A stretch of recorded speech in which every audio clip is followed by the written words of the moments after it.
এই চ্যানেলে সম্প্রচারিত সকল খবরই সচেতনতামূলক এবং শিক্ষণীয়, কোনো কিছুই প্রভাবিত নয়। আসন্ন বিধানসভা ভোটে একেবারে বিজেপি যে তার নিজের জায়গা পাকা করতে চলেছে, ঠিক সেই হুমকি সুর কিন্তু দেখা গেল শুভেন্দুর মুখে।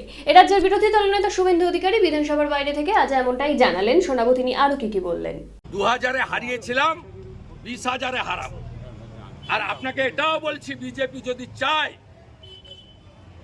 নন্দীগ্রামে যেমন আপনাকে হারিয়েছি, রাজ্যের যেখানে আপনি দাঁড়াবেন সেখানে গিয়ে হারিয়ে দেওয়ার ক্ষমতা এই মেদিনীপুরের তাম্রলিপ্তের ছেলে শুভেন্দু অধিকারীর আছে। দাদা, গত রবিবার একটা সমবায় ভোটে যেখানে ভোটাভুটি হলো, আগামী রবিবার দিনও আরো একটা সমবায় ভোট রয়েছে, আশঙ্কা করছেন গন্ডগোলের? হ্যাঁ, হবে, অসুবিধা নেই। রথিবালা আড়ির কেসে আলরাজি, এদের তো চালায় আলরাজি শামসুলরা মডেল, আরাবুল শকত মোল্লা জাহাঙ্গীরের মডেল। এই জন্য তো হিন্দুরা ঐক্যবদ্ধ হচ্ছে, আরেকটা বাংলাদেশ করতে দেবে না। মুখ্যমন্ত্রী দীঘায় জগন্নাথ মন্দিরে কাজ, ওটা জগন্নাথ মন্দির নয়, জগন্নাথ মন্দির নয়।